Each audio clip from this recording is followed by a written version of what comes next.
Hi guys, welcome to the very first episode and hopefully not the last episode of InTouch Car Conversations. So I'm Matt Ruddle, so Twitter handle is @MattRuddle, and I'm here today with Martyn Sloman of Golddust Sales Training, and my Twitter handle is @Golddust Training. So that's Golddust Training without the G at the end, at Golddust Training.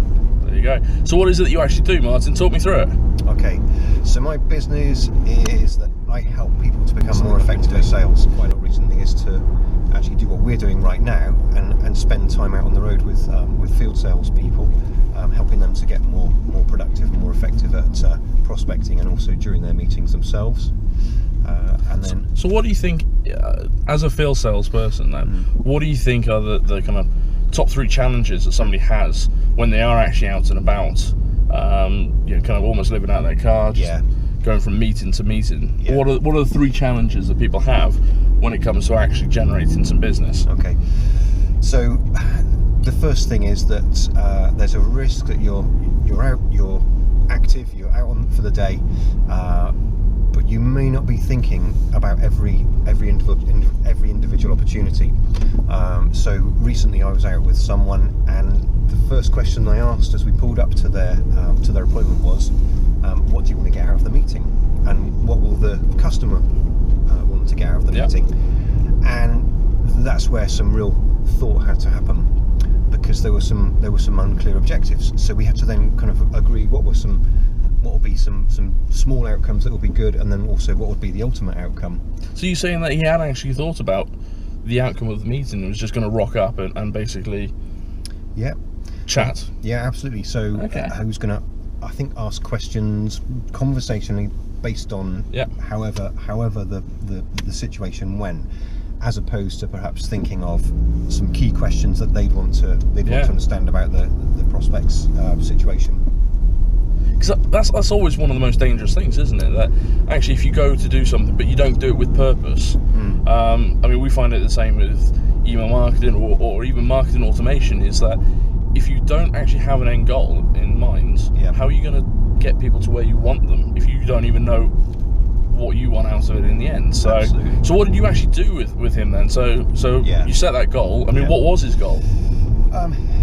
So it's associated with the manufacturing industry, and so the ideal outcome for him would be to actually be able to see the facility, and to actually be able to get a look at the factory, because then he'd be able to spot more easily where the opportunities were, where they could help that business, which previously they've not been able to do. So they're just then relying on getting information based off the quality of their questions that they're asking, and then the quality of the responses that the prospect decides to share.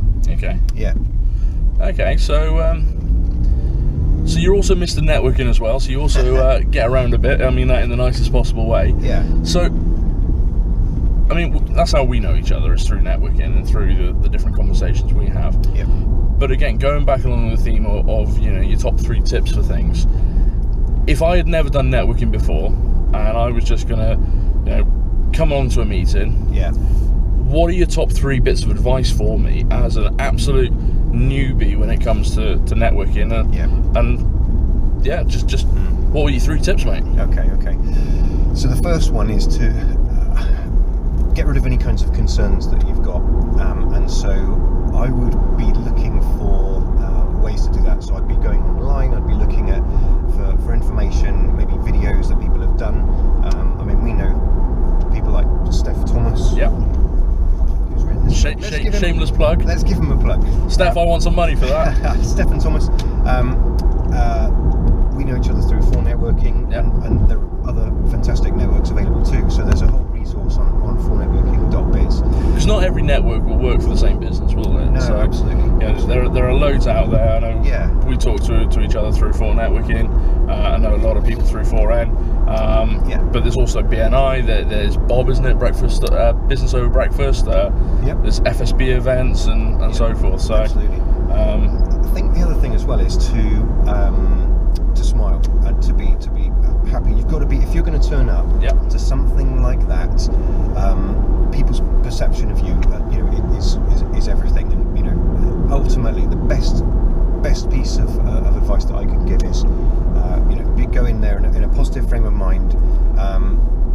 and just expect to make connections and create a positive perception. So be yourself then. So smile. Yeah. And I think that's one of the biggest things that I picked up from networking. I mean, I used to do BNI a long time ago, and actually I was quite naive to it, and I did it for 4 years. Covered my costs, but I never actually did anything else with it. So that's one of the biggest lessons I actually learned, was the fact of to be yourself. Because people buy from people at the end of the day. Yeah. No matter what industry or anything like that, people buy from people. Yeah. Okay, so back to you, Martyn. So next step then. Next tip, I think go in with the approach that you'll find ways to be helpful to people. Yeah. So don't be selfish. If you're helpful enough to other people, that then will be reciprocated. But ultimately, if you can find ways to help conversations along, or make introductions, or provide advice or support, and doing so in a through goodwill, and finding ways to perhaps connect people, then ultimately that will start the whole kind of process of creating rapport, and for them to sort of get to like you and ultimately to trust you. Totally, and I think the other thing I'll just add there as well is the follow-up. Yeah. One thing I found when I did networking years ago, and I was absolutely guilty of this myself, was the lack of the follow-up. And it was about as soon as I stepped over the threshold of that building and left, it was almost like I took my networking hat off. Yeah. And I think a lot of people still suffer from that because of the fact that life catches up. As soon as you step out of that meeting, all of a sudden your phone's going off, you've got clients on the phone, you've got your family on the phone, sure. Auntie Edna's coming to stay, and we need to sort this out, and life happens at the end of the day. And I think one of the biggest things that I've kind of been talking to people about more and more recently is about that follow-up process, and about how to actually make that simple, so that there's little things. It's even the same as going to an actual event. I think there's a lot of people that are guilty, and I've done it myself, so I've been there, where you go to an event and you pick up every business card going, you just collect it like they're giving out absolute freebies, and then you do nothing with it. They sit on your desk in a pile, and you don't do anything with them. And I think that is one of the biggest problems. And why don't people do anything with them? I think it's because it's that manual process of having to type out all the details and things like that. So, I mean, one of the little nuggets that I always say to people is there are apps available to take a photo of that card and turn it into a spreadsheet. Yeah. Once you've got it in that spreadsheet, you can then actually load it into a system like InTouch, and actually drop it into an automated sequence that you just start communicating with people and just start educating them. And again, you ask that question, is there anything I can do for you? Because once you connected with people, you build that network, whether it's online or offline.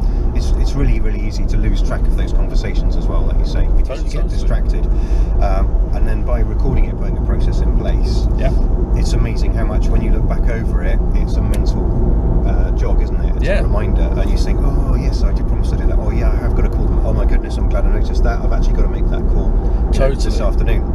And again, it's that little interesting thing that you said, that I promised to do that. Again, how many times have you been promised something in networking where people haven't done it? I know that we spoke about this morning that you wanted something for your next foresights, so I haven't sent you that email yet.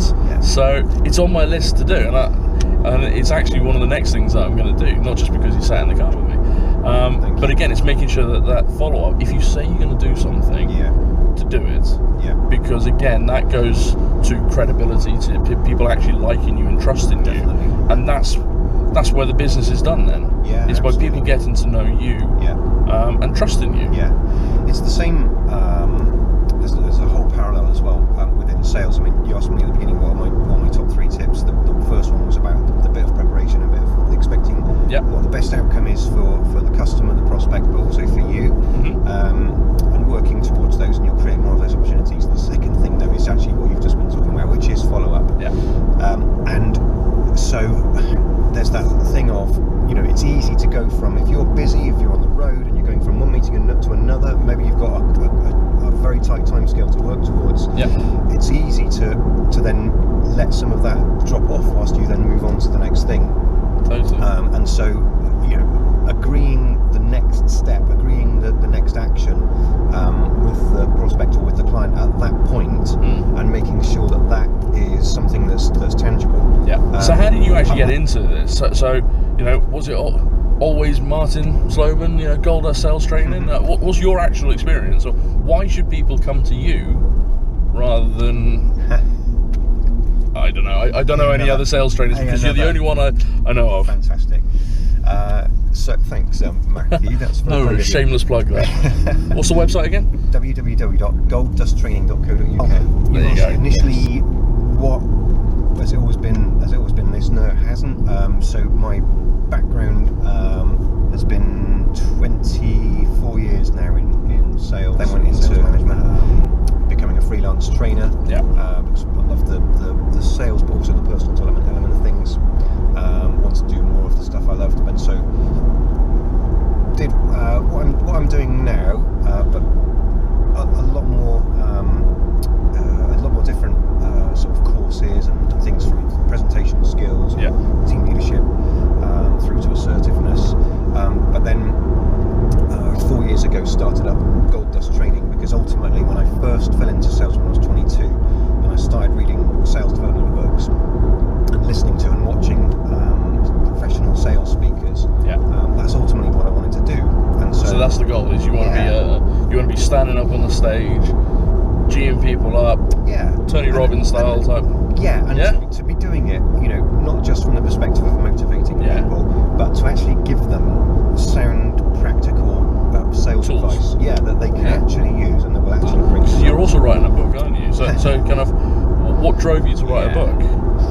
That's an interesting one, because up until a couple of years ago, I wasn't motivated to do it. But so what's changed? The process of actually starting to write blogs made me realise that actually it's easier to write about this stuff than you think it is.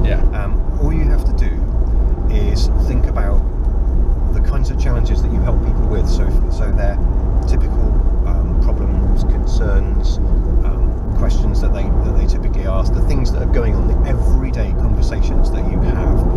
That is really useful to people. And so if you write about that stuff, then and enough sort of variety. It doesn't matter if it's the same kind of thing. It might be about questioning skills. There are lots and lots and lots of ways to position things, and there's lots of challenges around questioning skills, or the way you start conversations, or objection handling, whatever topic you pick. There are lots of different scenarios, and every salesperson situation is unique. Every business is unique, but they do have commonality in terms of the actual issues that crop up. It's just how you approach them. So my book is going to be based around helpful solutions to the typical kinds of issues and problems that salespeople have. Okay. Yeah. When's it going to be available? Nailing you down on this, mate. I'm aiming to have all the material written. We're now in early June, so I'll have all that ready by December. Okay. Thank you for getting me to come into that. No worries. Hey, goal setting. If you put it out there, if you tell people, you make it happen. That's another really important piece. So unless you do set a goal, particularly around if you decide to write some content or do something like this, unless you actually attach something measurable to it, it just becomes something random that you may or may not do. Totally, and you know, the whole point of doing these videos now is to not only get some content out there, because content is key. I think there's a lot of businesses out there that's what puts them off a lot of generating a decent website and getting a lot of stuff out there, is they don't know what to write about, they don't know how to do things. So the whole aim of these videos is that, you know, I'll bring different people into the cover with me, if I can convince them, you know, yourself from a sales point of view, and giving people sales tips. Because at the end of the day, if you don't make the sale, you don't get the income, you know, you don't add to the bottom line. And overcoming those sales objections and things like that, and actually getting yourself out there. So things like networking, I think, is an absolute key thing. What's the title of the book? It's going to be called is the juice worth the squeeze? Ooh. So it's all about value. It's all about seeing things not from our perspective, but from the other person's perspective. When they decide to talk with us, as far as they're concerned, we're like everyone else, unless we prove otherwise. We've got to find ways to prove otherwise. And so, you know, value is a word that's really, really kind of bandied around a lot. But ultimately, it is really about finding out what it is that we can do to show that in some way, shape, or form we're unique, and that we can over-deliver on their expectations. Totally. And that way, then the decision to use us, to engage with us, to consider us, becomes easier. So is the juice worth the squeeze? It's just to keep it. It's not about us; it's about them. We've got to find out the compelling things, the objectives, align with their business goals. Totally, and again, you know, if you help people deliver their business goals or even their personal goals, you know, again, saying to people, you know, one thing that we're talking to people about is saying, well, actually, you know, what is your goal? Whether it's a business goal or a personal goal, what is it? Because if your goal is to go on holiday more, well, how are you going to get that? Well, you need to sell more, or you need to make sure that your business is going to be sustainable whilst you're on holiday. And you know, if you don't work, well, is somebody else going to do the job? And if you can make those goals happen and work with somebody to achieve them, then it's a whole different ball game at the end of the day. And yeah, you know, you improve somebody's life, which is a win-win situation then. Definitely. So, well, thanks for joining me today, Martyn. You're very welcome. You know, hopefully everybody will watch this and actually enjoy us rambling on. You know, nice and simple. So what's the website again? www.golddusttraining.co.uk. And the Twitter tag is @golddusttraining. Fantastic. Golddust Excellent. Training. Thanks for that. Thanks, Martyn. Thanks very much for the opportunity to come and chat with you, mate. I appreciate No worries. it. Cheers. Cheers.